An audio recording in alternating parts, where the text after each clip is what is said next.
Alright. Hey guys, welcome to our third episode of the Tainted Grail lore series. I'm Internet Tomato, and today I will go over the infamous Red Death. In the Tainted Grail RPG, the first line of the game refers to this disease as all-consuming, while the board game lists it as an indicator of the steep decline of Avalon. The writers desired for the Red Death to be a key element of the story, but it seems to take a back seat after the prologue.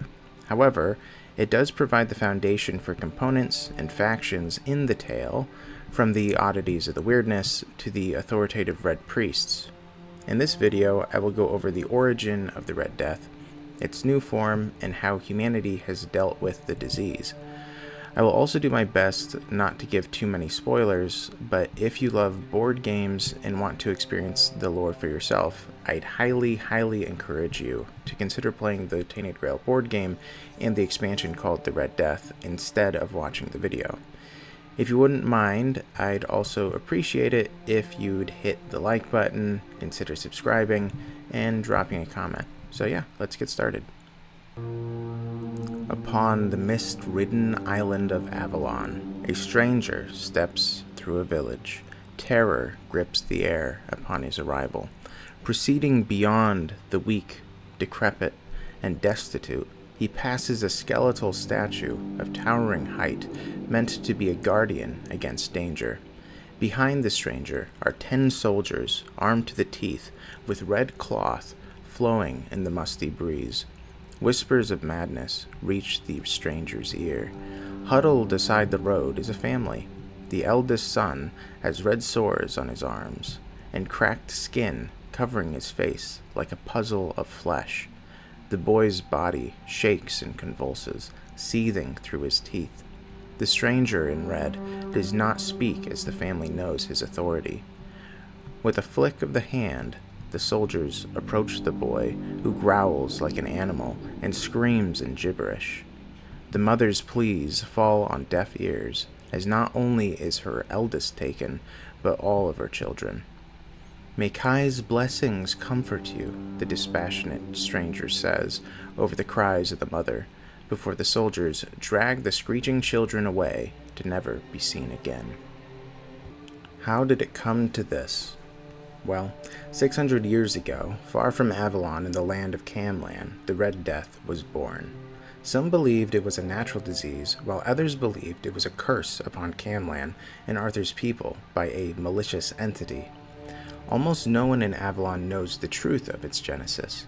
I will provide the origin, but another disclaimer that this is a fairly large spoiler, and it references two races, one called Fomorians and the other called Furbolgs, which very basically are two different races of giants.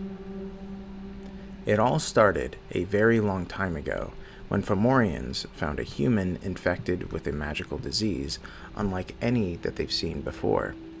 A person who used Wyrdness to reach another time, carrying a plague with him. They studied this subject, hoping to use the plague as a tool of conquest against Furbolgs and other minor races.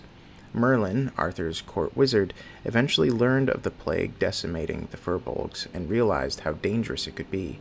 Wanting to prepare humanity ahead of time, he bought a sample of the plague at great expense and began to study it. It did not go well. The plague eventually escaped his secret study in the cellars of the tower, carried by rats that found a connection between the cellars and the city's sewers. Soon, scenes of nightmare enveloped Camlann. The countless dead filled the moat. King Arthur barred the port district from the sick, organized the great fleet of ships, and carried a part of the city's residents to Avalon, joined on the way by other ships from other places. It was a plague that ravaged the body and mind. In the old days, the disease spread like wildfire. The lucky would eventually develop a leprosy-like state, with sores, lesions, and scarred skin. The unlucky would have not only more severe physical symptoms like internal bleeding and organ failure, causing their death, but many developed mental symptoms like paranoia, hallucinations, and madness. The death toll was so great in Camlann that the moat surrounding the old keep of Camelot was filled to the brim with corpses.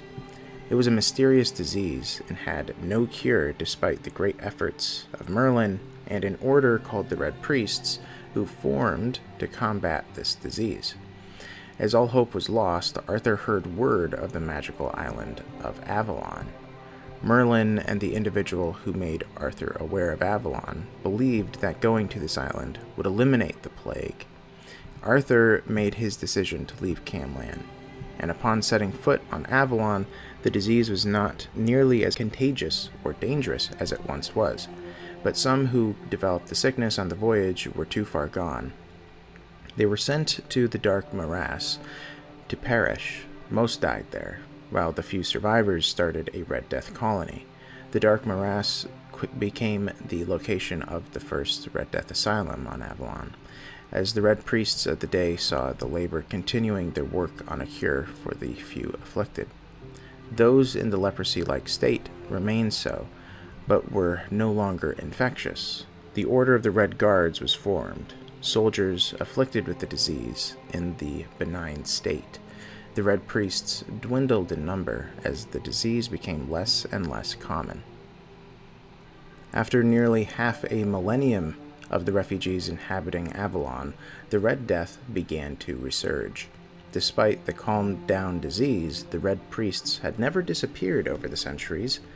They were, however, ill-suited to deal with the long-dead plague upon its revival.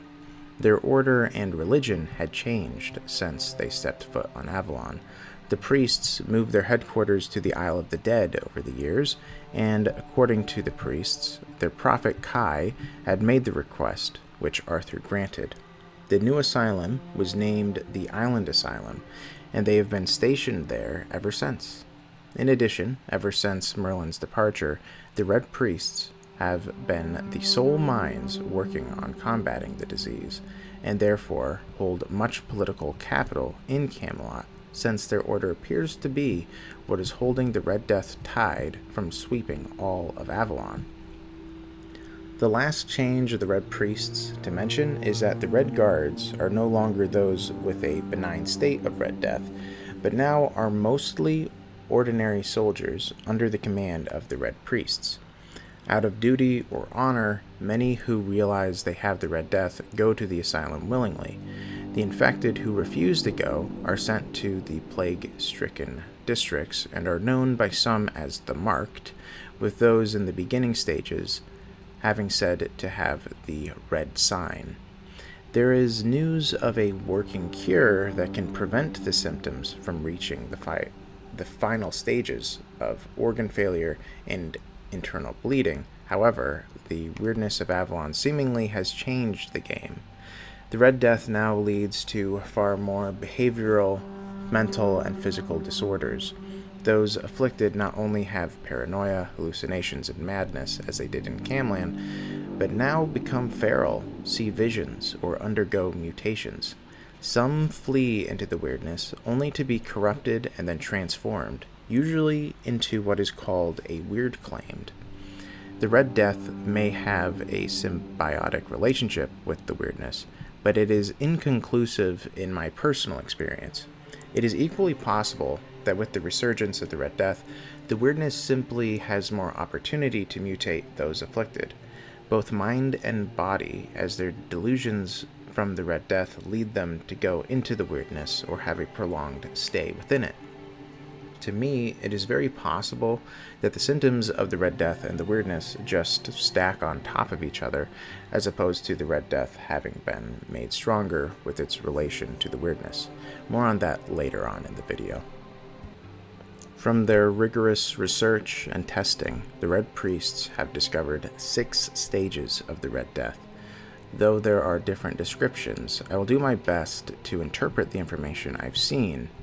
So, in Stage 1, spotting a diseased patient is nigh impossible, but in Stage 1, tragically, the subject is the most contagious.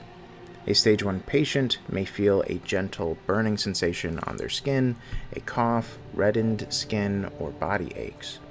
At stages 2 to 4, the symptoms become more apparent, with the less severe symptoms starting in earlier stages. They may experience a fever, weakness, burning sensations, red sores, blotched skin, tooth loss, festering wounds, cracked skin, and mental instability, including bouts of paranoia and delirium. It varies widely at this time, and a few may initially think that they just have a bad flu in the first couple of stages. In the 5th stage, the symptoms escalate as the patient's insides feel an intense burning that some find unbearable. They may start experiencing organ failure, and the mind also slowly dies as they usually undergo frequent mental breakdowns, violent outbursts, or catatonic behavior. Then, in the final stage, the body faces its last change. Physically, the subject is covered in reddened skin that looks puzzled together with unhealed wounds. Their head is a mesh of overlapping skin pieces covering their eyes, ears, and nose, yet they appear to be able to sense most things around them. Mentally, they undergo a zombie-like state. They lose most of their mental faculties and attack anyone not in the final stage of the Red Death as they are. The lucky who enter this stage end up dying from the symptoms, but many become mindless, violent husks. The greatest force against this bounding plague is the Red Priests, centered on the island asylum. With such a disastrous, virulent, and terrifying disease, it may no longer be a shock as to why the Red Priests have such strong sway in Camelot, and their unethical methods are given a pass by most of the populace. I will go over the Red Priests in more detail in a future video, but since they are so integral to the cure of the Red Death, they too should be detailed here briefly. They are religious zealots with authority backed by Camelot. With the resurgence, the priests' fanaticism grew, as did their desperation. They took the sick originally, but their despair led to the expansion of test subjects. Many are aware that the priests may take healthy civilians without the red sign if they look like the right kind of subject for an experiment. To some, they are kidnappers hiding behind both their protectorate of Camelot as well as their zealotry. Though many afflicted who enter the island asylum get cured, or whatever stage they have reached in the Red Death is paused, countless are never heard from again. They become permanent residents of the asylum, or are killed for research purposes.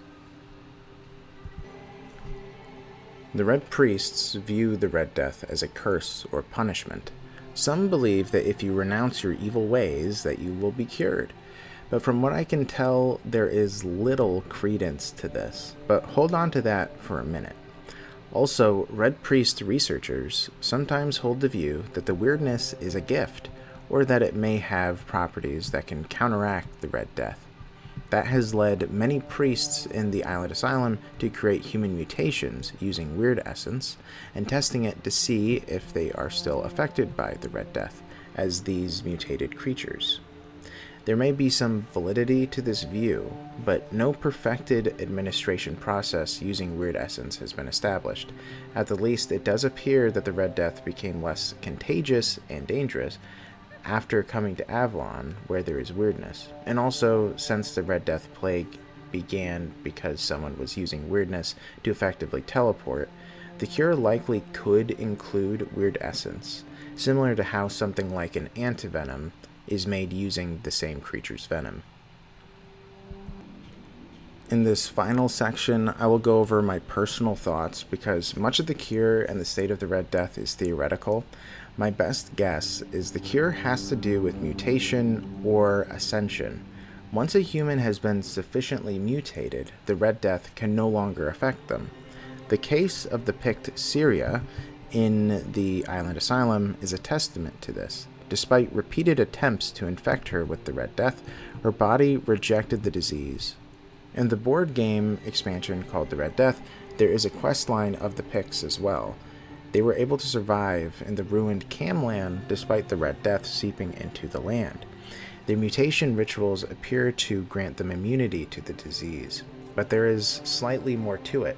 The Picts follow the forgotten goddess, who demands very gruesome rituals, but it is hard to argue with the results.